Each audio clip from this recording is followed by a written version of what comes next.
Hello everyone and welcome to electrical engineering. और आज मैं आपको बहुत ही इंपॉर्टेंट एमसीक्यू क्वेश्चन बताऊंगा जो कि हमारा इसी फंडामेंटल से है। और इससे पहले भी मैंने इसका पार्ट 1 अपलोड किया है जो कि उसमें भी बहुत ही इंपॉर्टेंट क्वेश्चन डिस्कस किए गए हैं। तो अगर आपने उस वीडियो को नहीं देखा है तो प्लीज़ उस वीडियो को भी देख लें। और ये ऐसा टॉपिक है जिससे हर एक कॉम्पिटिटिव एग्ज़ाम में क्वेश्चन आते ही आते हैं। तो सबसे पहला क्वेश्चन है हमारा, the value of an sinusoidal AC current is equal to its value at an angle of. देखिए, सबसे पहले हम लोग यहाँ पे समझते हैं आरएमएस वैल्यू होता क्या है। ठीक है, आरएमएस वैल्यू हम लोग क्यों पढ़ते हैं। देखिए, जब हम लोग डीसी की बात करते हैं यानी डीसी करंट की बात करेंगे तो डीसी में क्या होता है, हमारा जो करंट होता है वो एक सेम डायरेक्शन में फ्लो होता है। ठीक है, लेकिन हमारा जो एसी है, एसी में क्या होता है, हमारा डायरेक्शन हमेशा चेंज होता है टाइम के अनुसार। ठीक है, कुछ इस तरह से ये अपने आप को रिपीट करते रहता है। तो यहाँ पे देखिए, जो हमारा इंस्टेंटेनियस वैल्यू है करंट का, ठीक है, ये हर एक टाइम में यानी 30 सेकेंड में ये बार बार अपने आप को चेंज करता है। यानी इसका कोई एग्जैक्ट वैल्यू नहीं है, कभी 5 होगा, कभी 3 होगा, कभी 2 होगा, कभी 1 होगा। ठीक है, तो हम लोग जब कैलकुलेट करेंगे एसी का, जब कैलकुलेशन करना होता है, जैसे मान लीजिए वोल्टेज निकालना है तो वोल्टेज इक्वल टू क्या होता है, V equal to I into R. लेकिन ये फॉर्मूला सिर्फ डीसी सर्किट के लिए फॉलो करता है। ठीक है, ये एसी के लिए फॉलो नहीं करेगा अगर आप इंस्टेंटेनियस वैल्यू पे कोई भी करंट को मेजर कीजिएगा तो हमारा जो डीसी सर्किट का फॉर्मूला है, जैसे V equal to I R हो गया, आई इक्वल टू वी बटा आर हो गया, उसी तरह से power equal to V into I हो गया। ठीक है, तो ये सब फॉर्मूला हमारा जो है एसी सर्किट के लिए भी यूज में आए उसके लिए हम लोग क्या करते हैं, एसी सर्किट का एक वैल्यू निकालते हैं जिसको बोलते हैं हम लोग आरएमएस वैल्यू। ठीक है, और आरएमएस वैल्यू जो होता है, ये RMS value equal to DC value, यानी डीसी में मान लीजिए 12 वोल्ट है। ठीक है, तो आरएमएस वैल्यू भी हमारा 12 वोल्ट ही मिलेगा। यानी 12 वोल्ट अगर आरएमएस वैल्यू है तो ये डीसी के बराबर होगा, यानी इक्विवेलेंट होता है दोनों। ठीक है, तो इसलिए हम लोग आरएमएस वैल्यू पढ़ते हैं ताकि हमारा जितना भी फॉर्मूला है, जो भी कॉमन फॉर्मूला हम लोग यूज़ करते हैं डीसी सर्किट के लिए, वो भी हमारा एसी सर्किट के लिए एप्लीकेबल हो जाए। अब देखिए, इसको और थोड़ा डीपली समझते हैं आरएमएस वैल्यू को। देखिए, मान लीजिए ये हमारा एक एसी सर्किट है जहाँ पे हमने लोड लगाया यहाँ पे, और यहाँ से हम लोग दे रहे हैं सप्लाई। ठीक है, ये एसी हो गया। इसी तरह से हमारा एक डीसी सर्किट भी होगा। ठीक है, यहाँ पे भी हम लोग लोड लगाएंगे और यहाँ से हम लोग दे रहे हैं सप्लाई।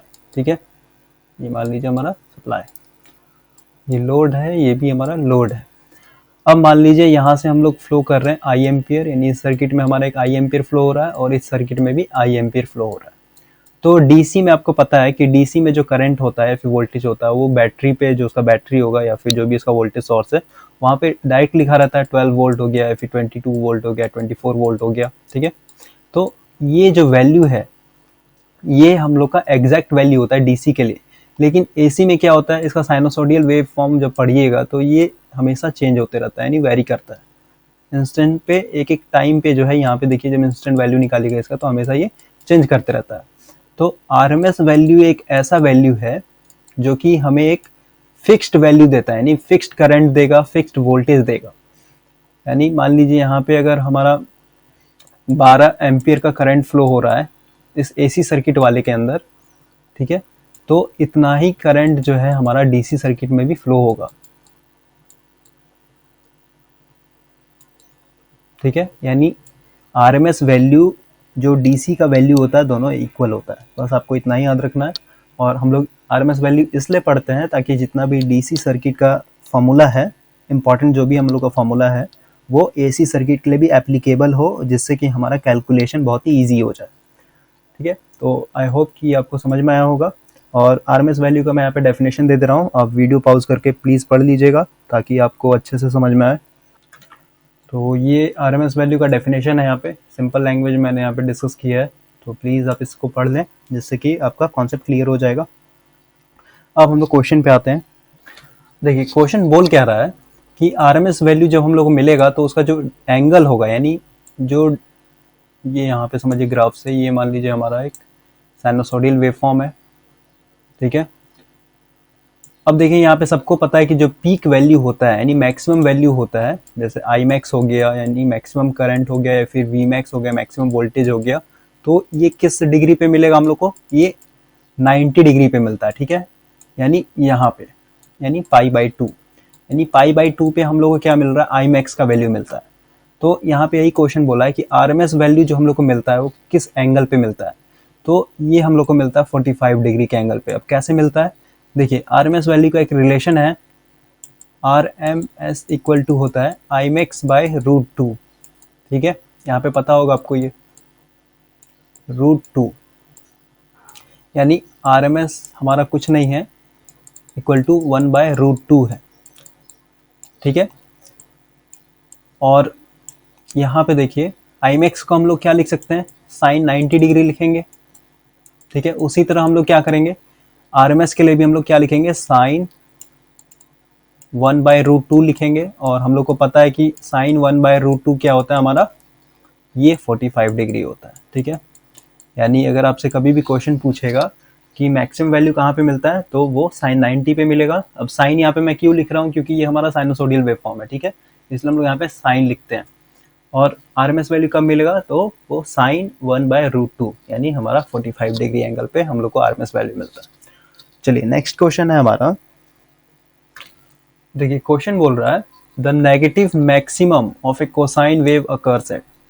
कहने का मतलब ये मान लीजिए हमारा कॉस का ग्राफ है, और कॉस का ग्राफ आपको पता है कि यहाँ से स्टार्ट होता है ये, ठीक है, कुछ इस तरह से। तो ये बोल रहा है कि ये अपना नेगेटिव जो है, नेगेटिव मैक्सिमम वैल्यू किस एंगल पे रीच करता है, तो ये करता है 180 डिग्री पे। अब कैसे करता है, यहाँ पे मैं आपको एक ग्राफ दिखाता हूँ। यहाँ पे देखिए ये हमारा ये ब्लू वाला जो लाइन है ये है हमारा साइन वेव, ठीक है।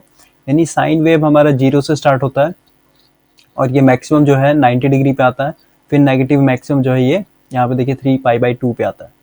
अब यहाँ पे कॉस का क्वेश्चन पूछा है, तो कॉस का देखिए यहाँ से -π/2 से स्टार्ट हो रहा है, और इसका जब नेगेटिव मैक्सिमम वैल्यू देखिएगा तो यहाँ पे देखिए पाई यानी 180 डिग्री पे ये हमारा मैक्सिमम नेगेटिव आता है, ठीक है। अगर आपसे पूछा पॉजिटिव किस पे आता है, तो ये आता है हमारा ऑरिजिन पे, ठीक है। चलिए नेक्स्ट क्वेश्चन है हमारा, क्वेश्चन है the RMS value of a pure cosine function is. देखिए आरएमएस वैल्यू का हमेशा जो वैल्यू होता है ये 0.707 ये इसका पीक वैल्यू होता है। अभी ये कहाँ से वैल्यू आता है ये देखते हैं। तो अभी मैंने बताया आरएमएस वैल्यू इक्वल टू होता है हमारा 1/√2 इंटू आई मैक्स, ठीक है। और √2 को जब आप कैल्सी में डालिएगा तो √2 का वैल्यू आता है हमारा 0.707, ठीक है। तो ये हमारा वैल्यू होता है। इसी तरह हम लोग का एवरेज वैल्यू, तो एवरेज वैल्यू का क्या होता है, साइन वेव का या फिर कोसाइन वेव का जब एवरेज वैल्यू पढ़िएगा तो एवरेज इक्वल टू होता है 2 इंटू आई मैक्स यानी मैक्सिमम करंट डिवाइडेड बाय हमारा पाई, ठीक है। और 2/पाई का जो वैल्यू होता है ये होता है हमारा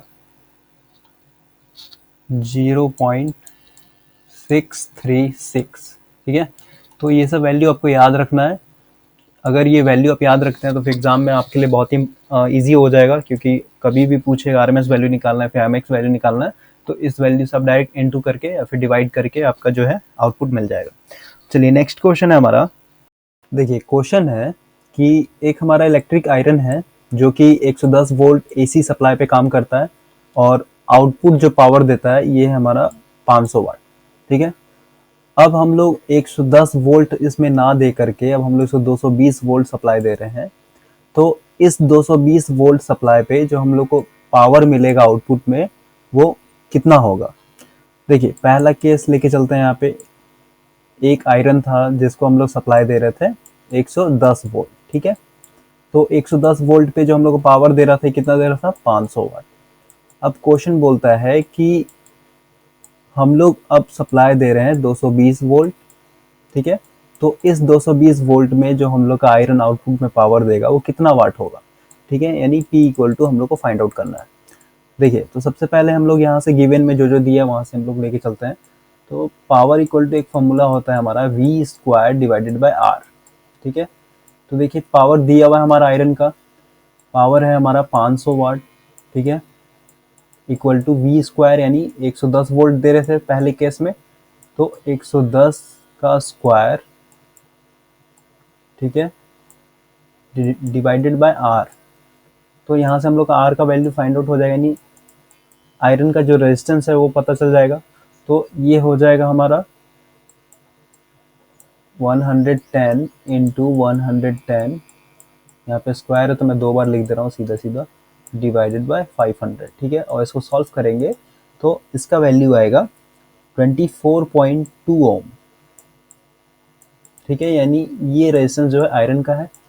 अब देखिए जो हमारा दूसरा केस है कि अब हम लोग इसमें 220 वोल्ट सप्लाई दे रहे हैं, ठीक है। तो देखते हैं इस केस में हमारा जो पावर मिलेगा वो कितना मिलेगा। यहाँ पे मैं लिख दे रहा हूँ केस 2, ठीक है। यहाँ पे पावर आई मीन जो रेजिस्टेंस का वैल्यू आया अभी हम लोग कितना है 24.2 ओम, ठीक है। तो एक और फॉर्मूला लगाते हैं, P equal to V square divided by R, ठीक है। तो अभी देखिए वोल्टेज हम लोग को पता है, वोल्टेज कितना अभी दे रहे हैं हम लोग 220, यानी 220 इंटू 220 हो जाएगा, डिवाइडेड बाय आर।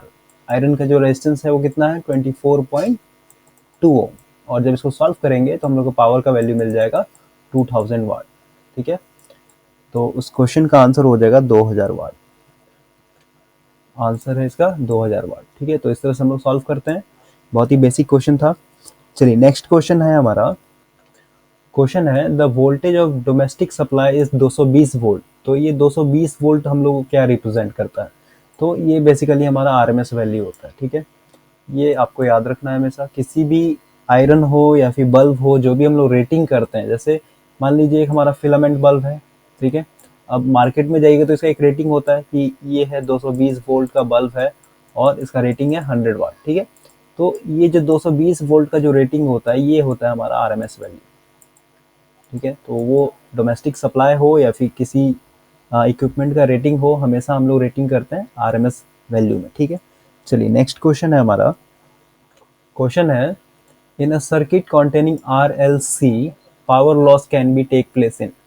देखिए पावर लॉस बेसिकली हमारा सिर्फ रेजिस्टेंस के अंदर होता है, क्योंकि रेजिस्टेंस बेसिकली एक ऐसा डिवाइस है जो फ्लो ऑफ करंट को अपोज करता है, ठीक है। तो इसका आंसर होगा आर, यानी पावर डिसिपेट सिर्फ हम लोग का रेजिस्टेंस में होता है। सी और एल में हमारा पावर डिसिपेट कभी नहीं होता है, ये बस एनर्जी को स्टोर करता है और एक टाइम में एनर्जी को फिर सर्किट के अंदर दे देता है, ठीक है। तो इसका आंसर होगा आर। और ये बहुत ही बचा कुचा क्वेश्चन था, ये इसी फंडामेंटल से मेरे को बनाने का तो मन नहीं था ये, लेकिन मैंने उस पिछले वाले वीडियो में बताया था कि मैं दूसरा पार्ट भी बनाऊंगा इसका, इसलिए मैं अभी क्वेश्चन बता रहा हूँ आपको। चलिए नेक्स्ट क्वेश्चन है, क्वेश्चन है the best place to install capacitor is. देखिए कैपेसिटर हम लोग सर्किट में इसलिए यूज़ करते हैं ताकि हमारा जो पावर फैक्टर है, यानी वोल्टेज और करंट के बीच में जो फेज एंगल है वो हमारा डिक्रीज हो जाए, यानी हमारा पावर फैक्टर जो इम्प्रूव हो, ठीक है। इम्प्रूव होने के लिए हम लोग कैपेसिटर यूज़ करते हैं। तो कैपेसिटर हम लोग इम्प्रूव करेंगे पावर फैक्टर के लिए, तो उसका टर्मिनल आई मीन जो इंस्टॉलेशन का जो प्लेस होना चाहिए ये होना चाहिए across the terminals of the inductive load, यानी इंडक्टिव लोड के पैरेलल में, ठीक है। चलिए नेक्स्ट क्वेश्चन है हमारा, क्वेश्चन है in a series resonant circuit the impedance of the circuit is. देखिए सीरीज सर्किट में यानी सीरीज रेजोनेंस सर्किट में जो हमारा इम्पिडेंस होता है ये हमारा मिनिमम होता है, ठीक है। क्योंकि हमारा जब रेजोनेंस आता है, रेजोनेंस कंडीशन अकर होता है, तो यहाँ पे Z इक्वल टू आर हो जाता है, ठीक है। यानी हमारा XC और X इक्वल टू 0 हो जाता है और XL इक्वल टू भी हमारा ये 0 हो जाता है, ठीक है। तो सिर्फ बचता है हमारा R, ठीक है। तो इसलिए हमारा यहाँ पे इम्पिडेंस जो होता है मिनिमम हो जाता है। अगर आपको रेजोनेंस नहीं समझ में आता है तो प्लीज़ कमेंट कीजिएगा, मैं इसके ऊपर एक स्पेशल वीडियो बना दूंगा, क्योंकि रेजोनेंस एक ऐसा टॉपिक है जिससे एसी फंडामेंटल का बहुत ही क्वेश्चन पूछा जाता है एग्जाम में। तो अभी जो भी क्वेश्चन आ रहा है रेजोनेंस से तो उस हिसाब से मैं आपको बता दूंगा, लेकिन रेजोनेंस बहुत ही हम लोग के लिए बहुत ही इंपॉर्टेंट है। चलिए नेक्स्ट क्वेश्चन है हमारा, क्वेश्चन है कि एक हमारा साइन वेव वोल्टेज है, ठीक है। यहाँ पे मैं समझाता हूँ आपको अच्छे से। ये हमारा एक वोल्टेज है, वोल्टेज का वेव फॉर्म है, ठीक है। जो 0 से मैक्सिमम तक जो है इसका वैल्यू है ये 200 वोल्ट है, ठीक है। तो यहाँ पे क्वेश्चन पूछा है कि 30 डिग्री ऑफ एंगल पे इस वोल्टेज में आई मीन इस साइकिल का जो वोल्टेज होगा कितना होगा। ठीक है। तो यहाँ से देखिए जो मैक्सिमम वैल्यू है, तो मैक्सिमम वैल्यू हमारा कहाँ पे अकर होता है, साइन 90, ठीक है। यानी साइन 90 बराबर हम लोग 200 वोल्ट लिख सकते हैं, ठीक है। अब हम लोग साइन 1 का निकालते हैं, ठीक है। तो साइन 1 का क्या हो जाएगा, 200 डिवाइडेड बाय साइन 90 होगा यहाँ पे, ठीक है। अब पूछा क्या है, साइन 30 डिग्री, तो साइन 30 पे क्या हो जाएगा हमारा, साइन 30 इक्वल टू हो जाएगा 200 into sine 30 divided by sine 90, ठीक है, इस तरह से होगा।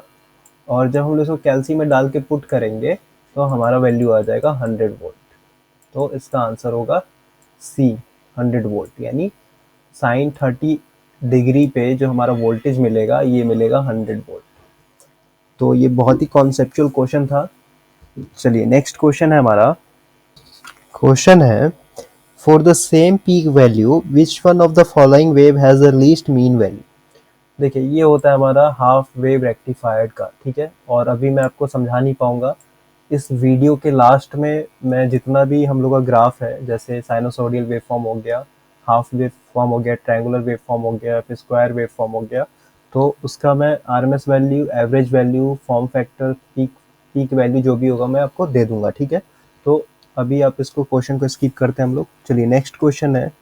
क्वेश्चन है, in a series circuit at resonance following will occur. देखिए जब हमारा रेजोनेंस अकर होता है तो हमारा एक्सएल इक्वल टू एक्सी हो जाता है, ये पहला कंडीशन बिल्कुल सही है।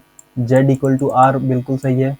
V L equal to V C, यानी वोल्टेज अक्रॉस इंडक्टर और वोल्टेज अक्रॉस कैपेसिटर जो होता है दोनों सेम हो जाता है। तो इसका आंसर हो जाएगा D, all of the above function, ठीक है। चलिए नेक्स्ट क्वेश्चन है हमारा। क्वेश्चन है, the power factor of electric filament bulb is. देखिए इलेक्ट्रिक फिलामेंट बल्ब का जो पावर फैक्टर होता है ये हमेशा यूनिटी होता है, क्योंकि हमारा ये जो लोड है, यानी ये जो बल्ब है एक तरह से प्योर रेजिस्टिव का बना होता है, इसके अंदर कोई भी कैपेसिटिव या फिर कोई भी इंडक्टेंस नहीं होता है, यहाँ पे सिर्फ हमारा एक टंगस्टन का फिलामेंट बना होता है, ठीक है। तो ये क्या है, हमारा प्योर रेजिस्टिव सर्किट है, और प्योर रेजिस्टिव सर्किट में क्या होता है, पावर फैक्टर जो होता है हमारा ये यूनिटी होता है, ठीक है। यानी वोल्टेज और करंट जो होता है दोनों फेज में होता है। चलिए नेक्स्ट क्वेश्चन है हमारा। क्वेश्चन है, the power consumed in a circuit element will be least when the phase difference between the current end voltage. देखिए एलिमेंट है यहाँ पे सर्किट एलिमेंट, तो सर्किट में हमारा तीन ही एलिमेंट होता है, पहला है आर, उसका एल और सी, ठीक है। तो आपको पता है कि पावर जो होता है सिर्फ रेजिस्टेंस के अंदर डिसिपेट होता है, एल और सी के अंदर नहीं होता। क्यों नहीं होता है, ये क्वेश्चन का भी आंसर इसी क्वेश्चन से मिलेगा आपको। तो यहाँ पे पहले क्वेश्चन पूछा है कि किस फेज एंगल पे हमारा जो है पावर सबसे कम कंज्यूम होगा। तो आपको पता है कि P इक्वल टू होता है product of voltage and current into cos phi, AC के लिए, ठीक है। अब देखिए यहाँ पे cos 90 डिग्री, यानी cos 90 इक्वल टू क्या होता है, जीरो, यानी ये पूरा टर्म जीरो हो जाएगा, यानी पावर यहाँ पे कंज्यूम जो हो रहा है एकदम जीरो हो रहा है। तो इसका आंसर होगा बी, यानी 90 डिग्री पे हमारा पावर कंज्यूम जो होता है वो बहुत ही बहुत ही क्या, वो जीरो हो जाता है, ठीक है। और यही रीजन है कि इंडक्टर और कैपेसिटर में कभी भी पावर कंज्यूम नहीं होता है, क्योंकि इन दोनों के बीच में जो फेज डिफरेंस होता है वो हमेशा 90 डिग्री का होता है, ठीक है। कैपेसिटर और इंडक्टर में दोनों बस लीड और लैग का अंतर होता है, नहीं तो फेज डिफरेंस हमारा सेम होता है, ठीक है। इसलिए ये ऐसा एलिमेंट है जिसके अंदर पावर कभी भी डिसिपेट नहीं होता है। चलिए अब मैंने जो आपको बताया था कि अभी लास्ट में आपको इम्पोर्टेंट कुछ पॉइंट्स दूंगा, तो वो देखते हैं अभी। क्वेश्चन है कि एक हमारा आरएलसी सीरीज सर्किट है, ठीक है। और क्वेश्चन बोल रहा है कि रेजोनेंस जब हमारा अकर होगा तो वहाँ पे करंट का वैल्यू कितना एम्पियर होगा। देखिए जब हमारा आरएलसी सीरीज सर्किट में जब रेजोनेंस कंडीशन आता है तो यहाँ पे एक्सी इक्वल टू एक्सएल हो जाता है और जेड इक्वल टू आर हो जाता है, ठीक है। यानी सी और एल जो हमारा टर्म है ये दोनों क्या हो जाता है, कैंसिल हो जाता है, ये जीरो हो जाता है सडन, ठीक है। तो यहाँ पे हमारा फॉर्मूला क्या हो जाएगा, I equal to V by R, ठीक है।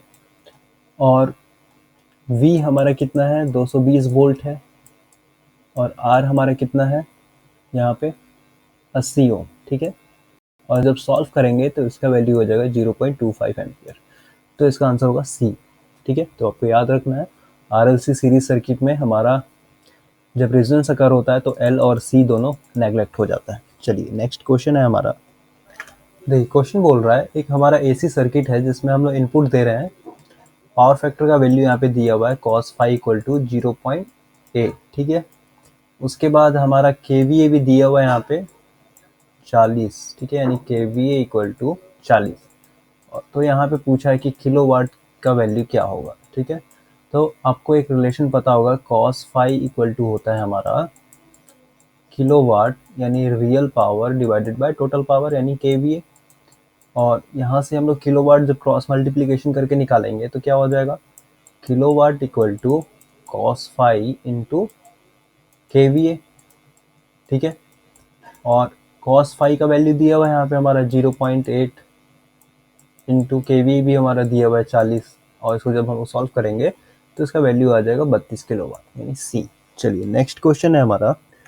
देखिए ये क्वेश्चन जनरल साइंस से है ये। ठीक है, कि एक ह्यूमन बॉडी जो है 3 सेकंड तक के लिए कितना वैल्यू ऑफ करंट को बर्दाश्त कर सकता है, यानी कितना एम्पियर का करंट उसके बॉडी में 3 सेकंड तक के लिए देंगे ताकि उसको कोई नुकसान ना हो, यानी वो डेथ ना हो। तो ये है हमारा 9 मिली एम्पियर। ठीक है, आपको याद रखना है मिली एम्पियर है, सिर्फ एम्पियर नहीं, मिली एम्पियर। बहुत कंफ्यूजन रहता है एग्जाम में जब आप बैठिएगा तो। चलिए नेक्स्ट क्वेश्चन है हमारा। क्वेश्चन है कि आरएलसी पैरेलल सर्किट में जो पावर फैक्टर होता है हमारा क्या होता है। तो पावर फैक्टर हमारा यूनिटी होता है। ठीक है, वो आरएलसी सीरीज सर्किट हो या फिर पैरेलल सर्किट हो, दोनों में जब हमारा रेजोनेंस आता है तो वहाँ पे पावर फैक्टर क्या होता है हमारा यूनिटी हो जाता है। ठीक है, अब देखिए पावर फैक्टर यूनिटी क्यों होता है, पहले आरएलसी सर्किट में समझते हैं। आरएलसी सर्किट में जब हमारा रेजोनेंस अकर होता है तो एल और सी ये दोनों क्या होता है, जीरो हो जाता है, यानी ये नेग्लेक्ट हो जाता है, बचता क्या है हमारा सिर्फ आर।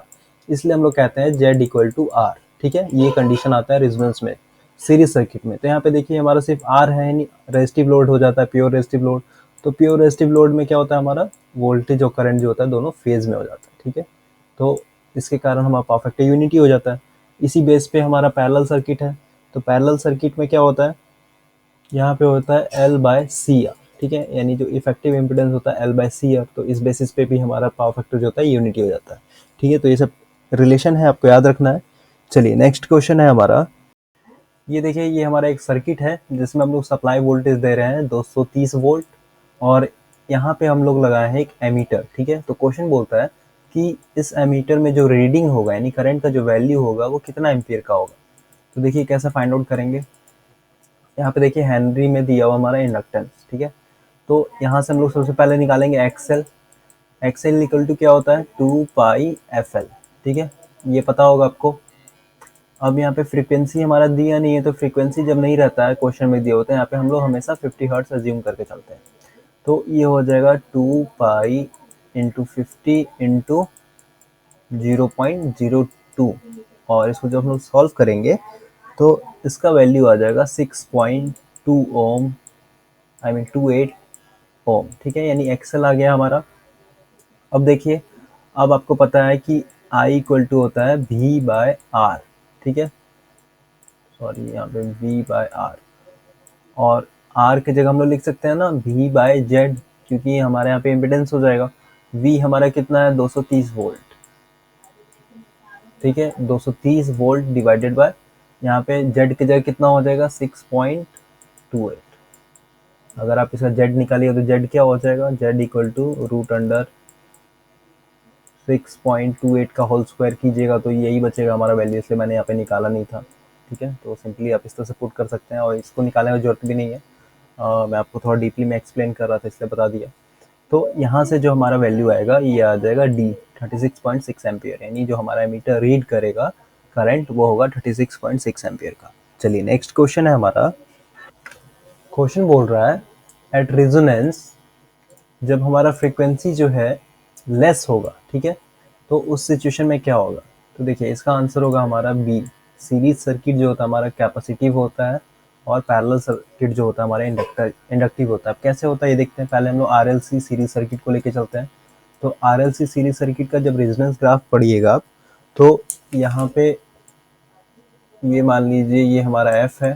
ठीक है, यानी फ्रीक्वेंसी, और ये है हमारा करंट।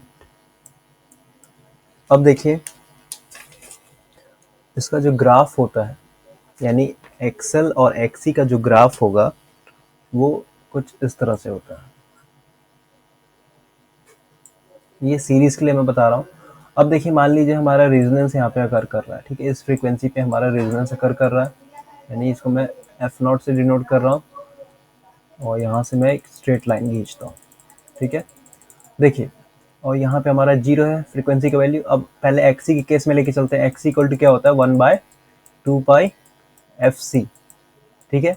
तो यहाँ पे देखिए जब हमारा फ्रीक्वेंसी कम है, यानी ये फ्रीक्वेंसी हमारा कम है, ठीक है, क्योंकि इधर हमारा वैल्यू कम ही होगा, तो ये एक्सी हमारा क्या है, ये ज़्यादा है, यानी इधर कैपेसिटिव रिएक्टेंस है, तो हमारा जो होगा वो क्या होगा, कैपेसिटिव सर्किट होगा, ठीक है।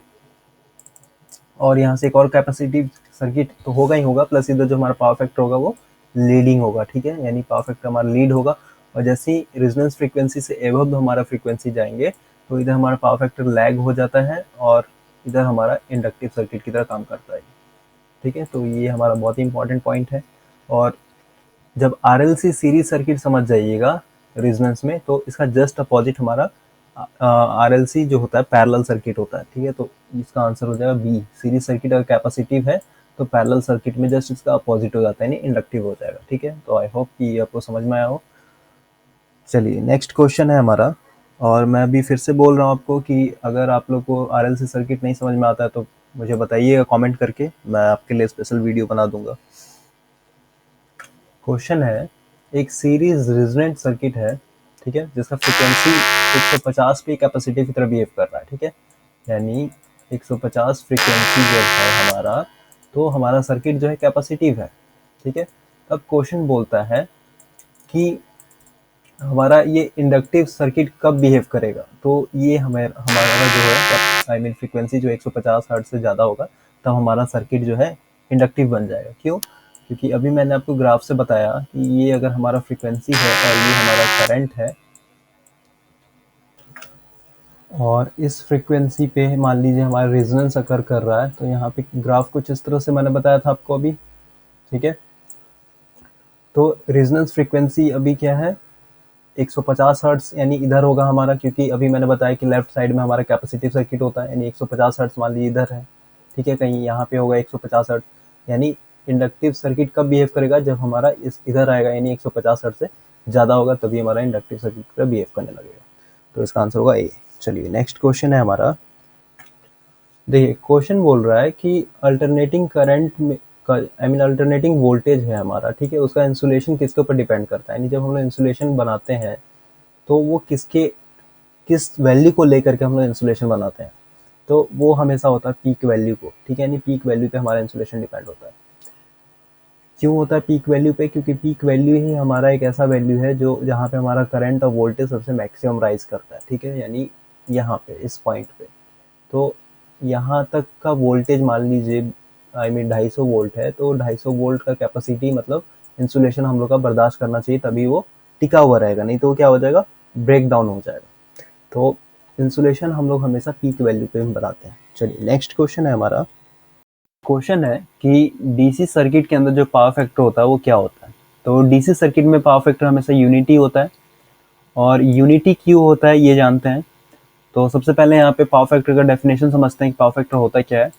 तो बहुत ही सिंपल लैंग्वेज में एक पावर फैक्टर का डेफिनेशन है कि the cosine angle between voltage and current is called power factor, ठीक है, यानी ये मान लीजिए हमारा वोल्टेज है और ये हमारा मान लीजिए करंट है, ठीक है। तो इन दोनों के बीच में जो हमारा फेज डिफरेंस होता है उसको बोलते हैं हम लोग फाई, और ये फाई कुछ नहीं हमारा ये क्या है, पावर फैक्टर, इसी को बोलते हैं हम लोग पावर फैक्टर, यानी कॉस फाई को बोलते हैं हम लोग पावर फैक्टर। तो किसी भी सर्किट के अंदर वोल्टेज और करंट के बीच में फेज डिफरेंस कैसे आता है, तो ये आता है एल और सी के कारण, यानी इंडक्टर के कारण और कैपेसिटर के कारण, ठीक है। क्योंकि आपको पता होगा कि इंडक्टर में जो है करंट जो है लैग करता है वोल्टेज से, और कैपेसिटेंस में जस्ट इसका उल्टा होता है, यानी करंट लीड करता है वोल्टेज से। और जो हमारा रेजिस्टेंस है, रेजिस्टेंस में क्या होता है, करंट और वोल्टेज जो होता है दोनों फेज में होता है। और पावर फैक्टर पे मैंने स्पेशल वीडियो बनाया है, तो अगर आपने नहीं देखा तो प्लीज़ उस वीडियो को देख लें, जिससे कि आपका कॉन्सेप्ट जो है पूरा क्लियर हो जाएगा। तो अब आते हैं हम लोग टॉपिक पे, ठीक है। तो डीसी सर्किट में क्या होता है कि डीसी सर्किट में अगर मान लीजिए, यहाँ पे मैं आपको डायग्राम से समझाता हूँ। ये मान लीजिए हमारा यहाँ पे इंडक्टर लगा हुआ है, ठीक है, और यहाँ पे एक हमारा कैपेसिटर लगा हुआ है पैरेलल में, ठीक है, और यहाँ पे एक रेजिस्टेंस भी ऐड कर देते हैं। अब यहाँ से क्या है कि हम लोग एक डीसी सप्लाई दे रहे हैं, ठीक है, यानी यहाँ से जो सोर्स है हमारा ये डीसी सप्लाई दे रहे हैं, प्लस माइनस ये यहाँ से जुड़ा हुआ है, ठीक है। तो देखिए डीसी में क्या होता है, इंडक्टर के केस में ये शॉर्ट सर्किट की तरह बिहेव करने लगता है, यानी ये जो सर्किट है हमारा एक टाइम के बाद ही क्या हो जाए, शॉर्ट सर्किट हो जाएगा, ठीक है। और कैपेसिटिव में क्या होता है, कैपेसिटेंस जहाँ होगा डीसी में वहाँ पे क्या होता है, ओपन सर्किट हो जाएगा ये, ठीक है। तो ऐसा क्यों होता है, देखिए यहाँ पे एक्सएल इक्वल टू क्या होता है, 2 पाई एफ एल, ठीक है। अब डीसी का जो फ्रीक्वेंसी होता है ये क्या होता है, 0 होता है। तो यहाँ पे कैपेसिटिव रिएक्टेंस क्या हो गया, 0 हो गया, यानी 0 ओम, ठीक है, यानी यहाँ पे कोई अपोज नहीं कर रहा है करंट को, तो ये क्या हो गया, हमारा एक शॉर्ट सर्किट पे बिहेव करता है। और यहाँ पे देखिए एक कैपेसिटेंस है, कैपेसिटेंस के बारे में आपको पता है, rate of change of voltage को अपोज करता है। तो यहाँ पे देखिए कोई भी हमारा यहाँ पे वैसा ये साइनोसोडियल वेवफॉर्म नहीं है हमारा कि हमारा वोल्टेज या फिर ये कोई भी चेंज हो, ठीक है, यानी प्लस माइनस यहाँ पे नहीं होता है, डायरेक्ट करंट एकदम एक डायरेक्शन में फ्लो हो रहा है। तो इसके कारण कैपेसिटेंस जो होता है हमारा ओपन सर्किट तो बिहेव करने लगता है, ठीक है। तो डीसी में ना ही हम लोग इंडक्टर यूज कर सकते हैं और ना ही कैपेसिटेंस यूज कर सकते हैं। तो बचा क्या, सिर्फ एक रेजिस्टेंस, ठीक है। तो रेजिस्टेंस के कारण जो होता है हमारा पावर फैक्टर डीसी का यूनिटी होता है, क्योंकि रेजिस्टेंस में वोल्टेज और करंट के बीच के बीच का जो फेज डिफरेंस होता है ये क्या होता है, 0 होता है, यानी इन दोनों के बीच में फेज डिफरेंस होता ही नहीं है, दोनों जहां से स्टार्ट होगा वहीं पे ये खत्म हो जाएगा, यानी दोनों फेज में होता है, ठीक है। चलिए नेक्स्ट क्वेश्चन है हमारा। क्वेश्चन है कि एक हमारा ये सर्किट दिया हुआ है, ठीक है, और यहाँ से जो हम लोग सप्लाई दे रहे हैं ये है V equal to 200 sine omega t, R equal to हमारा दिया हुआ है 200 ओम। तो यहाँ पे जो पावर होगा यानी एवरेज पावर हमारा इस सर्किट का क्या होगा। तो देखिए इसको कैसे हम लोग निकालेंगे, सबसे पहले यहाँ पे हमारा VT दिया हुआ है, यानी सप्लाई वोल्टेज दिया हुआ है, equal to 200 sine omega t, ठीक है। अब मैंने आपको बताया था कि ये जो 200 है ये क्या है, हमारा मैक्सिमम वोल्टेज है, क्योंकि जो हमारा एक स्टैंडर्ड इक्वेशन क्या होता है, अगर इसको स्टैंडर्ड इक्वेशन लिखेंगे तो वी टी इक्वल टू क्या होगा, V max sine omega t, ठीक है। यानी जो हमारा यहाँ पे 200 है ये हमारा वी मैक्स है, यानी वी एम इक्वल टू हम लोग लिख सकते हैं 200 वोल्ट। अब हम लोग क्या निकालेंगे, इसका आरएमएस वैल्यू निकालेंगे, ठीक है। आरएमएस वैल्यू क्यों निकालेंगे, क्योंकि हम लोग एसी के लिए आरएमएस वैल्यू को ही लेके चलते हैं। तो आरएमएस वैल्यू क्या हो जाएगा, आई मैक्स बाय सॉरी यहाँ पे वी मैक्स होगा, वी मैक्स बाय √2, ठीक है। और जब हम लोग इसको कैल्सी में डालेंगे, वी मैक्स हमारे क्या यहाँ पे 200 है, यानी 200 डिवाइडेड बाय √2, तो इसका वैल्यू आ जाएगा 141.42। ये हमारा वैल्यू आ गया, नहीं ये हमारा आरएमएस वैल्यू हो गया। अब हम लोग पावर इक्वल टू जानते हैं, P इक्वल टू होता है V square divided by R. अब यहाँ पे देखिए वी स्क्वायर की जगह हम लोग क्या पुट करेंगे, ये वाला वैल्यू पुट करेंगे जो हमारा आरएमएस वैल्यू आया, यानी 141.42 का स्क्वायर डिवाइडेड बाय आर, हमारा वैल्यू दिया हुआ है 100, सॉरी यहाँ पे 200, ठीक है। तो इसका आंसर हो जाएगा ए, सी 200 100 वाट, ठीक है। तो इस तरह से हम लोग सॉल्व करते हैं इस तरह का सर्किट। चलिए नेक्स्ट क्वेश्चन है हमारा। क्वेश्चन है प्योर इंडक्टिव सर्किट। देखिए प्योर इंडक्टिव सर्किट जो होता है हमारा कभी भी पावर कंज्यूम नहीं करता है, ठीक है। तो इसका आंसर हो जाएगा D, does not take power at all from a line, ठीक है। प्योर इंडक्टिव सर्किट हो या फिर प्योर कैपेसिटिव सर्किट हो, ये दोनों हमारा ऐसा चीज़ है जो कभी पावर को कंज्यूम नहीं करता है, ठीक है। इंडक्टर में जो होता है हमारा एनर्जी स्टोर होता है हाफ LI स्क्वायर के फॉर्म में, ठीक है। और कैपेसिटिव में होता है हमारा हाफ CV स्क्वायर, ठीक है। यानी ये वोल्टेज को ये एक तरह का एनर्जी को स्टोर करता है, मैग्नेटिक एनर्जी को, यानी मैग्नेटिक फील्ड बोल सकते हैं इसे, ठीक है, जो कि एक टाइम में जो होता है फिर से सर्किट को वापस कर देता है। यानी ये कभी पावर को कंज्यूम नहीं करता, बस अपने अंदर स्टोर करता है। और जब ये जैसे मान लीजिए सप्लाई हमारा कट हो गया, तो जितना भी एनर्जी स्टोर रहता है मैग्नेटिक फील्ड के फॉर्म में, वो क्या होता है फिर से हमारे सर्किट के अंदर आ जाता है। और यही रीज़न है कि जब आप टीवी को ऑफ करते होंगे तो देखिएगा वहाँ पे जो एलईडी होता है टीवी का वो कुछ देर तक ब्लिंक होते रहता है स्विच ऑफ करने के बाद भी, तो वो होता है हमारा कैपेसिटेंस के कारण और इंडक्टेंस के कारण। चलिए नेक्स्ट क्वेश्चन है हमारा। क्वेश्चन है inductance affect the current flow in a DC. देखिए डीसी सर्किट में अभी मैंने बताया था आपको कि इंडक्टेंस जो है बेसिकली हमारा शॉर्ट सर्किट की तरह काम करता है। क्यों करता है? क्योंकि एक्सएल इक्वल टू होता है 2 पाई एफ एल। ठीक है, अब डीसी का जो फ्रीक्वेंसी होता है ये जीरो होता है, यानी एक्सएल जो है हमारा ये जीरो हो गया, यानी जीरो ओम, यानी यहाँ पे कोई भी करंट को अपोज करने के लिए यहाँ पे रेजिस्टेंस नहीं है, तो यहाँ पे हमारा शॉर्ट सर्किट की तरह काम करता है। और कैपेसिटेंस जो होता है वो ओपन सर्किट हो जाता है। ऐसा क्यों होता है? क्योंकि एक्स इक्वल टू क्या होता है हमारा 1/2 पाई एफ सी। ठीक है, अब देखिए यहाँ पे भी फ्रीक्वेंसी हमारा जीरो है, यानी ये क्या बचेगा वैल्यू 1/0, और 1/0 क्या होता है हमारा इन्फिनिटी। ठीक है, तो यहाँ पे जो हमारा रेजिस्टेंस होगा यानी ये इन्फिनिटी ओम होगा, तो इसलिए हमारा यहाँ क्या होता है ओपन हो जाता है, यानी सर्किट हमारा ओपन हो जाएगा। तो यहाँ पे इंडक्टेंस जो है डीसी करंट को सिर्फ ऑन और ऑफ करते के समय में हमारा अफेक्ट होता है, तो इसका आंसर होगा सी। ठीक है, चलिए नेक्स्ट क्वेश्चन है हमारा। क्वेश्चन है in a three phase supply floating neutral is undesirable because. देखिए थ्री फेज के अंदर न्यूट्रल पॉइंट कब होगा?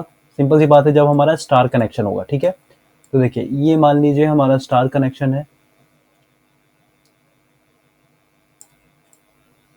और यहाँ पे होता है हमारा न्यूट्रल पॉइंट। ठीक है, इसके बीच में यहाँ पे जो तीनों पॉइंट मिलता है इसको बोलते हैं न्यूट्रल पॉइंट। और ये तीनों मान लीजिए हमारा फेज है, आर है, वाई है, बी है। ठीक है, तो फ्लोटिंग न्यूट्रल होता क्या है इसको पहले समझते हैं। फ्लोटिंग न्यूट्रल का मतलब होता है कि ये जो हमारा यहाँ पे न्यूट्रल पॉइंट है इसको हम लोग ग्राउंड नहीं करते हैं। ठीक है, यानी अर्थिंग नहीं किया रहता है, ये ऐसे ही रहता है, यानी ये फ्लोट रहता है। ठीक है, तो इसको बोलते हैं फ्लोटिंग न्यूट्रल। और जब हमारे सिस्टम में फ्लोटिंग न्यूट्रल रहता है तब देखिए क्या होता है, जब हमारा लोड बैलेंस है, यानी इन तीनों फेज में जब हम लोग लोड बैलेंस है, यानी कोई वेरिएबल लोड नहीं लगा हुआ है हमारा, तो इस फ्लोटिंग न्यूट्रल के पास जो पोटेंशियल डिफरेंस होता है ये जीरो होता है, यानी एक तरह से ग्राउंडेड रहेगा। ठीक है, लेकिन जैसे ही हमारा लोड जो है अनबैलेंस होगा, यानी लोड वेरिएबल होगा, यानी इंक्रीज या डिक्रीज होगा, तो यहाँ पे ये जो न्यूट्रल पॉइंट पे जो वोल्टेज है ये जीरो ना रह के यहाँ पे कुछ ना कुछ वोल्टेज डेवलप होता है। ठीक है, यानी मान लीजिए यहाँ पे 50 वोल्ट या फिर 100 वोल्ट जो भी हो गया, यानी कुछ ना कुछ वोल्टेज यहाँ पे आता है, जिसके कारण यहाँ पे जो हमारा अदर फेज है जैसे आर हो गया, वाई हो गया और बी हो गया, इन फेज में क्या होता है वोल्टेज इंक्रीज होता है। ठीक है, यानी वोल्टेज हमारा बढ़ जाता है। और जैसे ही हमारा वोल्टेज बढ़ेगा तो हमारा जितना भी जो लोड लगा हुआ है उस पर एक अफेक्ट होता है, यानी उसके लिए वो हानिकारक है। तो इसका आंसर हो जाएगा सी, यानी unequal line voltage across the load. ठीक है, तो न्यूट्रल फ्लोटिंग न्यूट्रल के कारण हम लोग का एक तरफ से डिसएडवांटेज है, इसलिए हम लोग इसको थ्री फेज सिस्टम से अवॉइड करते हैं। चलिए नेक्स्ट क्वेश्चन है हमारा। क्वेश्चन है कि एक हमारा हीटर है जिसका रेटिंग दिया हुआ है 230 वोल्ट 10 किलोवाट। ठीक है, तो यहाँ पे जो 230 वोल्ट है ये क्या है हमारा? तो ये हमेशा होता है आरएमएस वोल्टेज। ठीक है, और आरएमएस वोल्टेज मैंने पहले क्वेश्चन बताया था कि इसका वैल्यू क्या होता है। ठीक है, आरएमएस बराबर होता है आई मैक्स डिवाइडेड बाय √2। ठीक है, और आरएमएस वैल्यू हम लोग क्यों पढ़ते हैं? क्योंकि जब हम लोग एसी का कैलकुलेशन करेंगे डीसी के फॉर्मूला के हिसाब से, यानी डीसी का फॉर्मूला यूज़ करके, तो उसके लिए हम लोग यूज़ करते हैं आरएमएस वैल्यू। क्योंकि एसी में हमारा हर एक पॉइंट पे जो है वैल्यू हमारा चेंज होते रहता है। ठीक है, तो V equal to I into R. ठीक है, ये फॉर्मूला है हमारा डीसी के लिए। अब जैसे मान लीजिए इंस्टेंटेनियस वैल्यू पे यहाँ पे हमेशा आई का वैल्यू चेंज हो रहा है, करंट का अगर ये ग्राफ है तो करंट का वैल्यू हमेशा चेंज हो रहा है, तो यहाँ पे हम लोग को समझ में नहीं आए कि क्या वैल्यू रखें, 5 रखें, 3 रखें, 2 रखें या 4 रखें। ठीक है, तो आरएमएस वैल्यू एक ऐसा वैल्यू है एसी सर्किट का जो हमारा इक्विवेलेंट होता है डीसी के बराबर। ठीक है, तो नेक्स्ट क्वेश्चन है हमारा। देखिए क्वेश्चन बोल रहा है कि हमारा दो साइनोसोडियल वेवफॉर्म है। ठीक है, मान लीजिए ये पहला हुआ और एक ये हमारा दूसरा हुआ। ठीक है, क्वेश्चन बोल रहा है दोनों का जो एम्पलीट्यूड है और फेज एंगल है ये दोनों डिफरेंट है। ठीक है, और ये आपस में क्या हो रहा है माइनस कर रहे हैं, तो रिजल्ट में क्या मिलेगा? ठीक है, तो रिजल्ट में भी हम लोग का एक साइनोसोडियल वेवफॉर्म में मिलेगा, लेकिन फ्रीक्वेंसी हमारा सेम ही होगा। ठीक है, यानी जो फ्रीक्वेंसी इसका है वही फ्रीक्वेंसी हम लोग का इन तीन दोनों को सब्ट्रैक्ट करेंगे तो आउटपुट में जो मिलेगा इसका भी फ्रीक्वेंसी सेम ही होगा, ठीक है। यानी 50 हर्ट्ज 50 हर्ट्ज 50 हर्ट्ज, ठीक है। तो ये कोई कॉन्सेप्ट वाला क्वेश्चन नहीं है। चलिए नेक्स्ट क्वेश्चन पढ़ते हैं। क्वेश्चन बोल रहा है कि कैपेसिटिव रिएक्टेंस हमारा सबसे ज़्यादा कब होगा। देखिए कैपेसिटिव रिएक्टेंस को हम लोग बेसिकली एक्सी से डिनोट करते हैं और एक्सी इक्वल टू होता है 1/2πfc, ठीक है। तो एक्सी का वैल्यू हमारा ज़्यादा कब होगा, जब हम लोग का फ्रीक्वेंसी और कैपेसिटेंस जो है कम होगा, क्योंकि ये इन्वर्सली प्रोपोर्शनल है, यानी XC is inversely proportional to F C, ठीक है। तो इसका आंसर हो जाएगा ए, ठीक है। यानी कैपेसिटिव कैपेसिटेंस हमारा लेस होगा, सप्लाई फ्रीक्वेंसी भी लेस होगा, तब हमारा कैपेसिटिव रिएक्टेंस जो होगा ज़्यादा होगा। चलिए नेक्स्ट क्वेश्चन है हमारा। क्वेश्चन है the power factor of an electrical circuit is equal to. देखिए पावर फैक्टर बेसिकली हम लोग cos फाई से डिनोट करते हैं इसको, और cos फाई इक्वल टू होता है R/Z, बिल्कुल सही है। Cosine angle between phase voltage and current, ये भी सही है। Ratio of useful current to the total current, ये भी सही है हमारा। किलोवाट एंड केवीए, ये भी सही है, यानी इसका आंसर होगा ऑल ऑफ द एबव, ठीक है। और पहला जो है क्वेश्चन इसको समझते हैं। पहला ऑप्शन जो है R/Z, R/Z बेसिकली हमारा इम्पीडेंस ट्रायंगल से आता है, ठीक है। इम्पीडेंस ट्रायंगल हमारा कुछ नहीं है, ये नीचे में होता है हमारा R, ये होता है Z और ये होता है हमारा X, ठीक है। तो यहाँ से देखिए cos है तो cos थीटा इक्वल टू क्या होता है P/B, ठीक है, यानी परपेंडिकुलर बाय बेस। तो यहाँ से परपेंडिकुलर हमारा क्या हो जाएगा, सॉरी यहाँ पे मैंने फॉर्मूला गलत लिखा है, ये B/H होता है, ठीक है। तो B हमारे यहाँ देखिए क्या है, B हमारा R है और H हमारा क्या होगा Z, ठीक है। तो R/Z हो जाएगा। उसके बाद कोसाइन एंगल बिटवीन, ये तो सही है, डेफिनेशन है हमारा। ये total current useful current to the total current, useful current हम लोग बेसिकली किलोवाट को बोलते हैं, ठीक है। यूजफुल करंट या फिर वर्किंग पावर, ठीक है। और टोटल करंट जो हमारा केवी है। तो ये सब जो है हमारा पावर ट्रायंगल से है। चलिए नेक्स्ट क्वेश्चन देखते हैं। Form factor for a sine wave is. देखिए सबसे पहले समझते हैं फॉर्म फैक्टर होता क्या है। तो फॉर्म फैक्टर का डेफिनेशन जब पढ़िएगा तो वहाँ पे होता है it is the ratio of RMS value to the average value, ठीक है। यानी form factor equal to RMS value to the average value, ठीक है। और आपको पता है कि आरएमएस वैल्यू क्या होता है साइनोसॉइडल वेवफॉर्म का, 0.707, और एवरेज वैल्यू क्या होता है, ये होता है 0.636, और इसको जब हम लोग डिवाइड करेंगे तो इसका वैल्यू आ जाएगा 1.11, ठीक है। और इसका आंसर हो जाएगा सी। अब देखिए हम लोग फॉर्म फैक्टर का जो सिग्निफिकेंस होता है किसी भी साइनोसॉइडल वेवफॉर्म में, वो क्या होता है, हम लोग क्यों पढ़ते हैं फॉर्म फैक्टर, ये समझते हैं। देखिए फॉर्म फैक्टर बेसिकली हम लोग रेक्टिफिकेशन में पढ़ते हैं, जब हम लोग एसी को डीसी में कन्वर्ट करते हैं तो, ठीक है। यानी एसी को जब हम लोग डीसी में कन्वर्ट करेंगे, और इस प्रोसेस को क्या बोलते हैं, रेक्टिफिकेशन। तो यहाँ पे मैं आपको डेफिनेशन लिख के दे रहा हूँ फॉर्म फैक्टर का, उसे आप वीडियो को पॉज करके समझ लीजिएगा क्या बोल रहा है एक्चुअली। देखिए फॉर्म फैक्टर डेफिनेशन कहता है when we convert AC into DC, पहला आइडियल केस लेके चल रहे हैं। In ideally we want the output to be perfectly ripple free that is smooth as possible, ठीक है। जैसे ये हमारा एसी है, ठीक है। अब हम लोग यहाँ से रेक्टिफिकेशन करेंगे with the help of using diode and thyristor, तो हम लोग क्या मिलेगा, आउटपुट में हम लोग को मिलेगा डीसी, ठीक है। तो ये जो डीसी होता है ये हमारा रिपल्स होता है, ठीक है। इसके अंदर कुछ ना कुछ होता है, नहीं पल्सेटिंग डीसी बोलते हैं जैसे। तो ये पल्सेटिंग डीसी के अंदर क्या है, हमारा कुछ नॉइज है, ठीक है, एक तरह से नॉइज बोल सकते हैं। तो हमारा जो रेशियो है यानी फॉर्म फैक्टर इक्वल टू होता है RMS value to the average value, ठीक है। अभी मैंने बताया आपको। तो आरएमएस वैल्यू जो होता है साइनोसॉइडल वेव का, ये क्या होता है 0.707, और एवरेज वैल्यू क्या होता है 0.636, यानी ये दोनों जो है हमारा यूनिटी नहीं है। अगर ये दोनों 1 1 रहेगा तो क्या होगा, दोनों कट करके क्या बचेगा हम लोग पास 1, यानी इस डीसी के अंदर जो है हमारा कोई भी रिपल्स नहीं है, यानी ये रिपल्स फ्री है, ठीक है। कोई नॉइज नहीं है, कोई भी डिस्टर्बेंस नहीं है, यानी ये जो हमारा आउटपुट मिलेगा ये स्मूथ मिलेगा, ठीक है।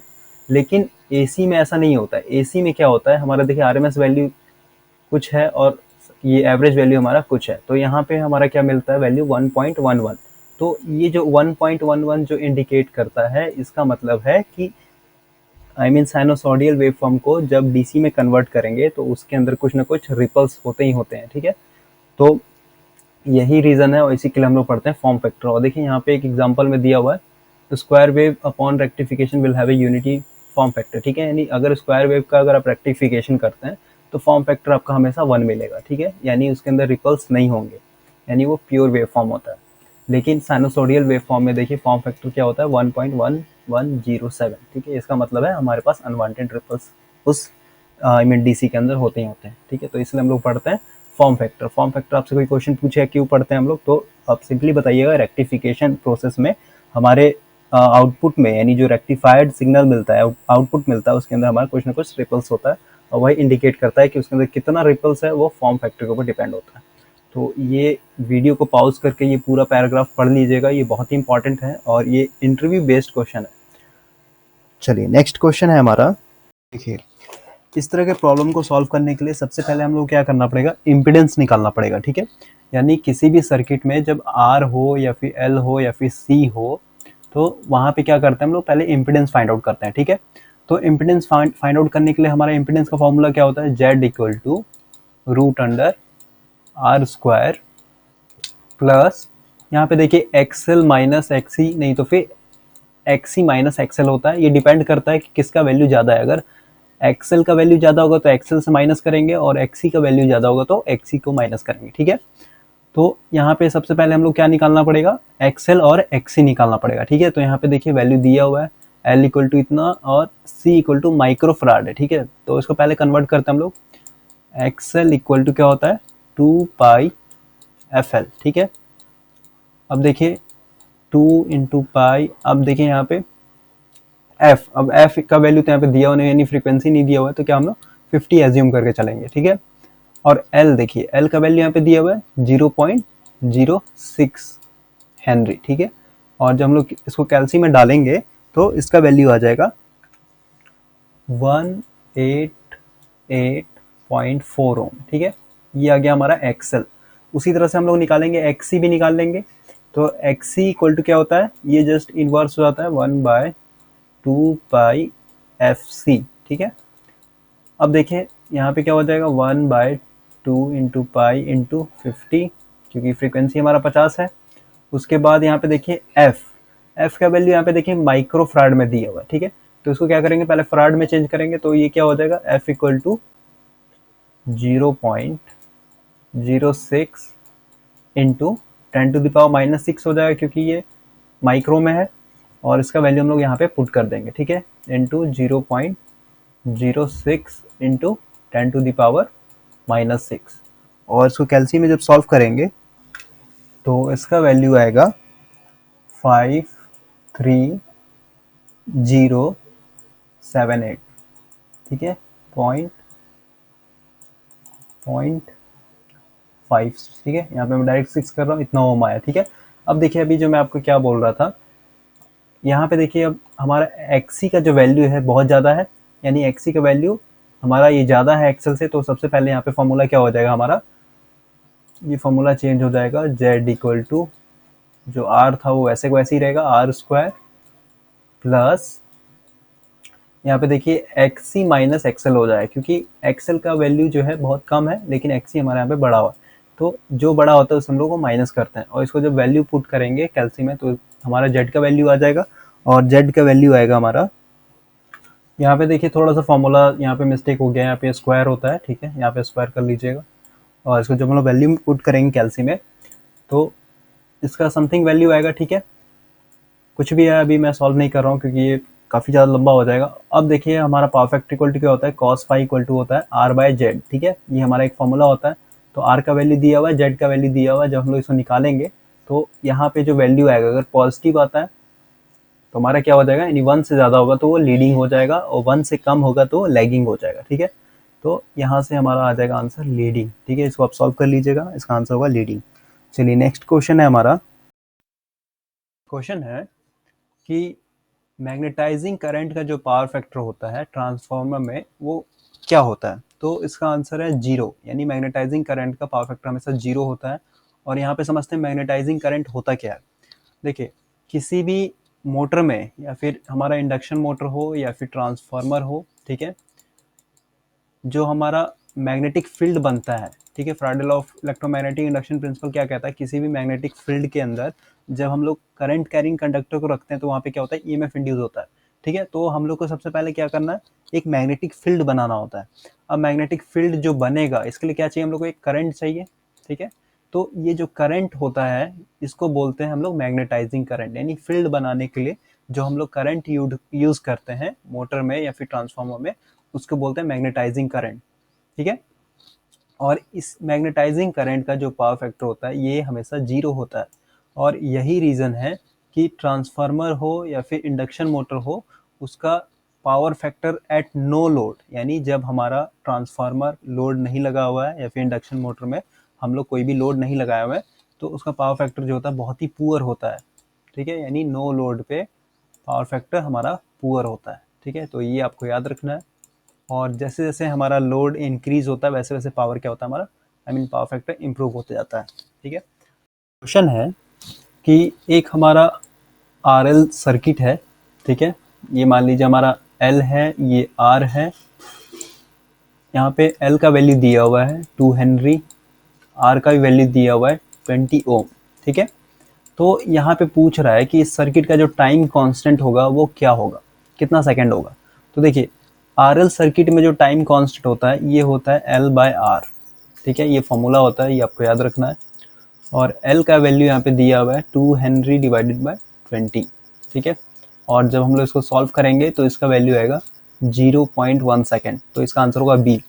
अब देखिए ये फॉर्मूला आता कहाँ से है, तो जब आप यूनिट स्टेप रिस्पॉन्स पढ़िएगा जो लैप्लास में पढ़ना होता है हम लोग को, जिसे हम लोग ट्रांजिएंट सर्किट भी बोलते हैं, तो वहाँ पे देखिए इस तरह से सर्किट बना होता है, ये आर हो गया, ये एल हो गया, ठीक है, यहाँ से हम लोग सोर्स दे रहे हैं,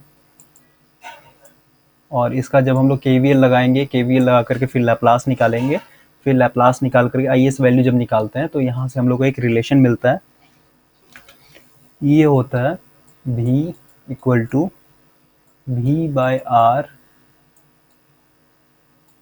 1 minus e to the power minus R by L, ठीक है, यहाँ पे ब्रैकेट है, इंटू टी, और यहाँ पे जो आर बाय एल है यही हमारा क्या होता है, टाइम कांस्टेंट होता है, ठीक है। ये सिर्फ मैंने एक रिलेशन लिखा है वोल्टेज के लिए, इस तरह से करंट का भी निकलता है, करंट का होता है, वोल्टेज का होता है, पावर का होता है।